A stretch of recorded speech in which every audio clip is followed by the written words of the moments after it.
What is the nicest act you secretly did for someone? Female story 1. The vet tech program at my college was a beast to get into. Everyone wanted in, but the slots were tight. They made you jump through hoops with the HESIA 2 exam, and I pushed through it somehow. When the acceptance email landed in my inbox, I barely felt anything. I mean, I'd done it, got in. But being a vet tech wasn't my dream. I'd just fallen into it, a choice made because I felt like I needed to make one. Orientation day came around, and I stood in that stuffy lecture hall, watching the other students settle in.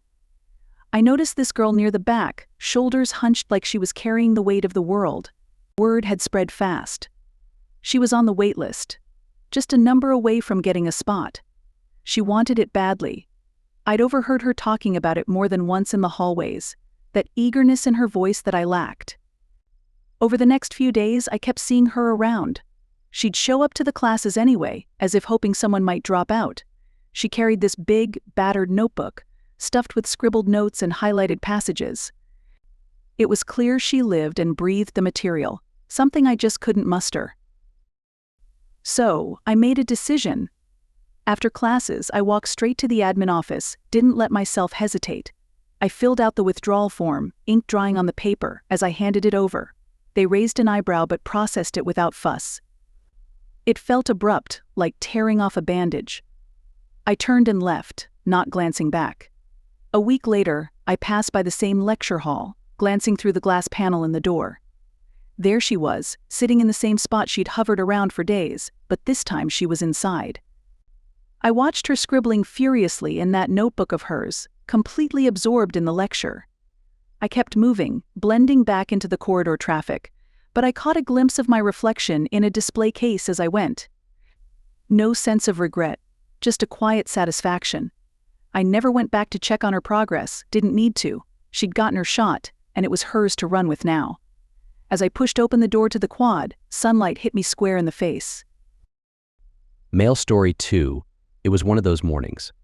Sky half awake, the road slick with the previous night's rain. I limped my car into the parking lot of this small tire shop, my rear left hissing out its last bit of air. A nail wedged deep in the rubber. I parked and walked in, the smell of rubber and motor oil hitting me as the door clanged shut behind. Ahead of me, a young woman stood at the counter, a baby fussing on her hip. She looked worn, eyes scanning the price list on the wall like she could will the numbers to change.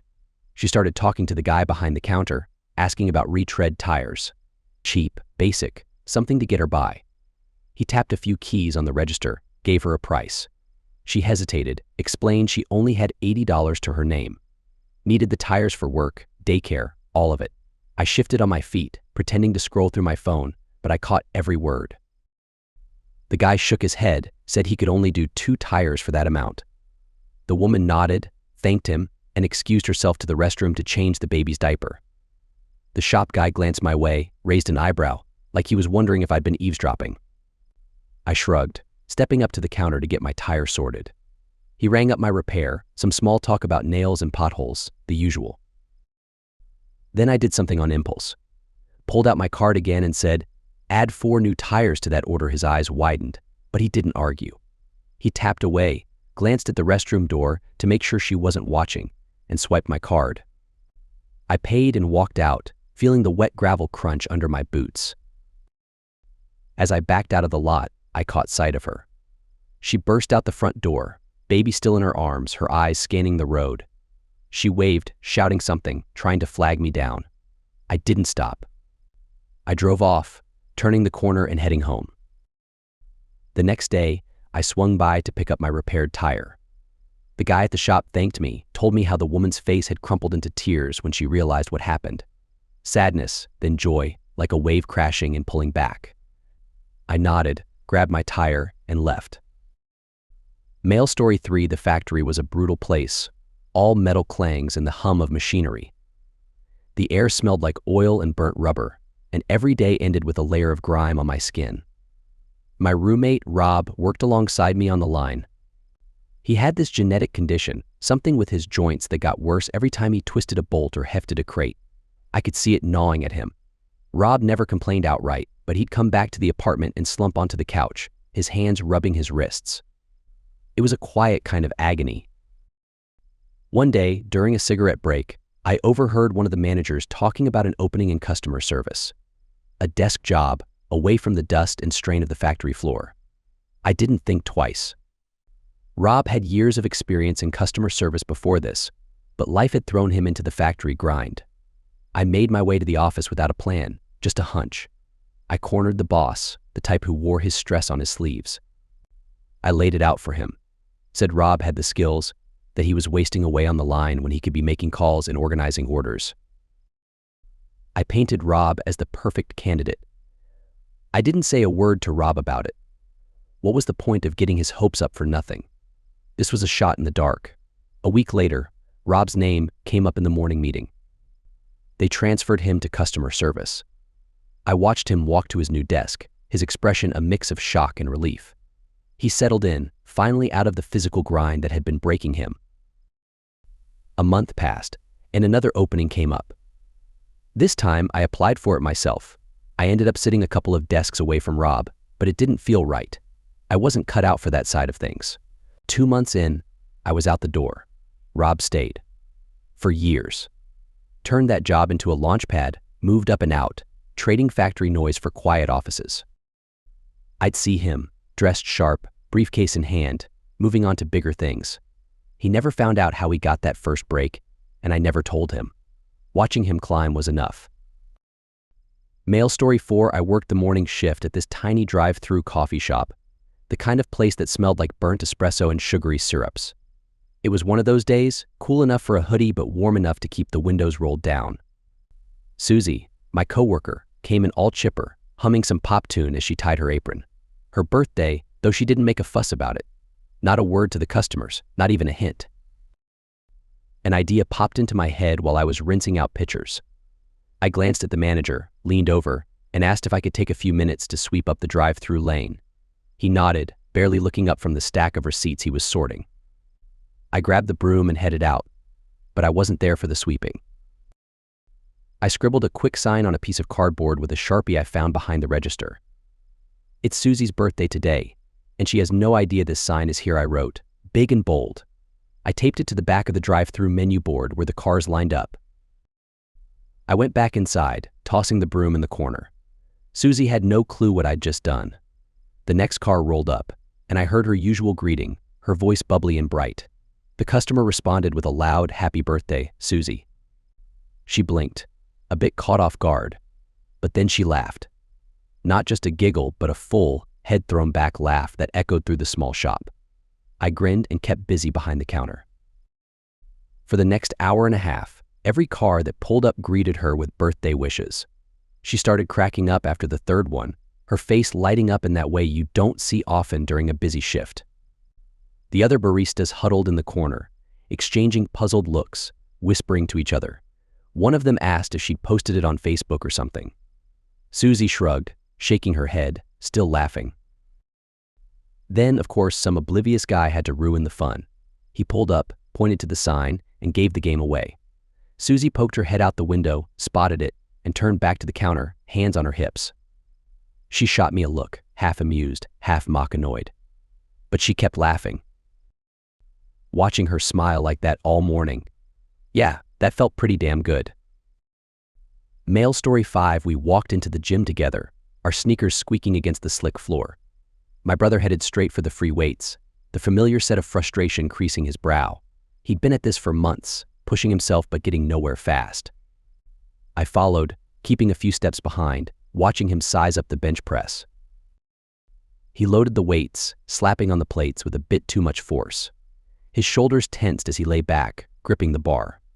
I settled in on the bench next to his, stacking my own plates casually, not making a fuss. When he glanced over, I tossed him a quick nod. Let's do this. He pressed the bar up, shaky on the first rep but steadier on the next few. I lifted mine with ease, moving through the motions, counting each rep out in my head. On the third set, I quietly slipped off some weight when he wasn't looking. I'd been benching more than him for ages, but today wasn't about me. I watched as he strained against the bar, teeth gritted, sweat forming on his brow. His eyes flicked over to my barbell, catching my extra reps. I saw his chest rise a bit, his confidence building. He pressed on. Next, we hit the squat rack. He loaded up, glanced at me again, and I nodded back. I stacked on a couple more plates, then turned my body slightly as I adjusted them, making sure he didn't notice me shaving a bit off. We worked through our sets, each of his reps slow and deliberate, his legs quivering on the last one. I kept my pace steady, sneaking in a couple of extra sets while he caught his breath. I could feel him watching me from the corner of his eye. He didn't say a word, just stepped back to the rack and added more weight to his bar. I stood nearby, adjusting my straps, giving him space. He took a deep breath and dove in. I followed suit, but made sure to finish my set a rep or two earlier than him, pretending to need a break. He'd puff out his chest, taking it as a win, and go for another round. We hit every station in the gym that day, moving through our routine like clockwork. By the time we finished, his shirt clung to him, soaked, a tired but proud look on his face. I packed up my gear, gave him a pat on the back, and headed out without a word. Female story 6. It was one of those slow mornings when I sat at my kitchen table, phone in hand, scrolling through our high school alumni Facebook group. We'd all grown up and gone our separate ways, but the bond from our small, private all-girls school still held firm. As I sifted through the usual updates, kids, jobs, random musings, I paused on a post. One of our old classmates, let's call her Jen, was in a real mess. The details were scattered, but the picture came together grimly. Her husband had bailed on her, practically overnight, and taken every dime they had. She'd already lost her car and was teetering on the brink of homelessness with her little girl. It wasn't just a rough patch. This was a full-blown crisis.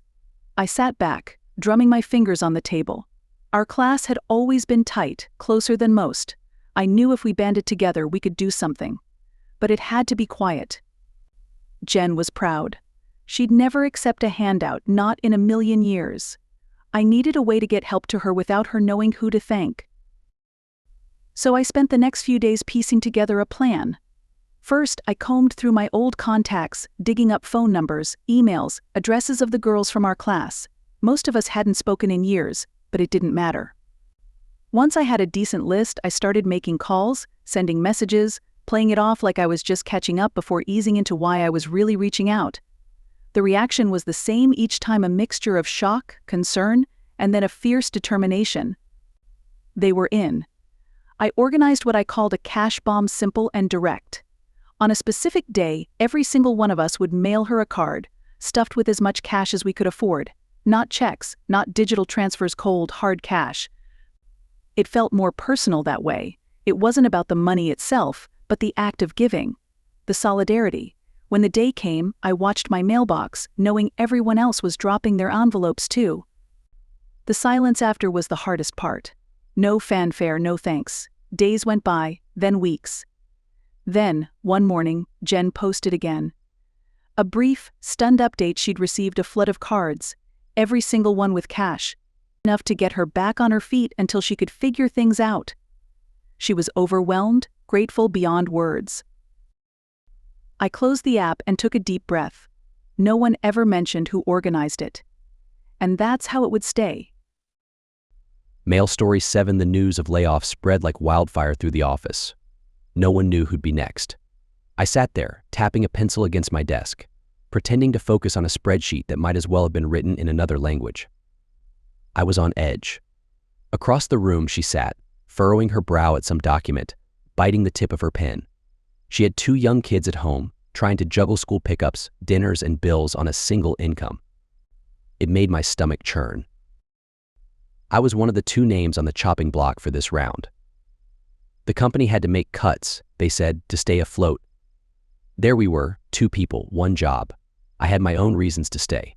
I had experience, maybe more skills to contribute. But she had mouths to feed, a life to keep from unraveling.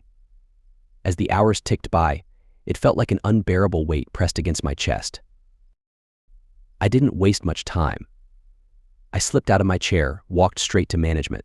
My legs felt heavy, each step dragging a little. When I reached the office, I didn't bother knocking. My manager glanced up, confusion flickering across his face, but I didn't give him the chance to speak. I laid it out bluntly. I wanted them to lay me off. Simple as that. No explanation, no drawn-out reasoning. I wasn't looking for sympathy or gratitude. He raised an eyebrow, asked me if I was sure. Yes, I said, my voice steady as I locked eyes with him. I didn't add anything else, didn't need to. This wasn't about debating or justifying. It was a decision. He leaned back in his chair, sighing, and I could tell he wanted to argue. But he didn't. Instead, he just nodded, scribbled something down on a notepad. All right, he muttered, and that was that. I walked back to my desk, sat down. She didn't glance up, still engrossed in her work, oblivious to the shift that just took place. I packed my things quietly over the next hour, each item a reminder of the years spent here. The stapler I stole from the supply closet. The sticky notes that covered every inch of my cubicle wall. I didn't make a fuss, didn't tell anyone. When the time came, I stood, slung my bag over my shoulder, and walked out. No one knew. No one needed to. Mail story 8 years ago, I was knee-deep in the grind at a major telecom company, handling sales calls day in and day out. The monotony was the worst part. Everything blurred together: new contracts, package upgrades, billing complaints. One day, I picked up a call from a woman who needed to transfer her TV and internet service to a new address. Simple enough, routine stuff. I made small talk while tapping away on my keyboard, asking about the move. Her voice broke, all choked up. She told me they were moving because of a fire. Their house had gone up in flames, leaving almost nothing behind. I stopped tapping. My screen glowed back at me, untouched. She kept talking, her words spilling out like she needed to get them off her chest. She mentioned her son. He had saved up all summer, working whatever job he could snag, to buy his first Xbox. He'd barely had the thing for a few weeks before it got swallowed in that blaze. I listened, the story twisting something inside of me. She didn't know, of course, but I'd been that kid once. When I was a teenager, I spent months saving every dollar to buy my first Nintendo 64. I knew what that felt like, the rush of finally holding something you earned, only to lose it in a blink. I finished setting up their new service. She thanked me, her voice a bit steadier, and the call ended. I sat there for a moment, staring at the blank screen. Then I pulled up Best Buy's website and found the Xbox 360. I added it to my cart, hesitating only for a split second before clicking buy. I set the shipping address to hers. No note, no indication of where it came from. I paid with my card, closed the browser, and went back to work. I didn't think about it much after that. Days passed, then weeks. Other calls, other stories. But now and then, the thought of that kid popped into my head.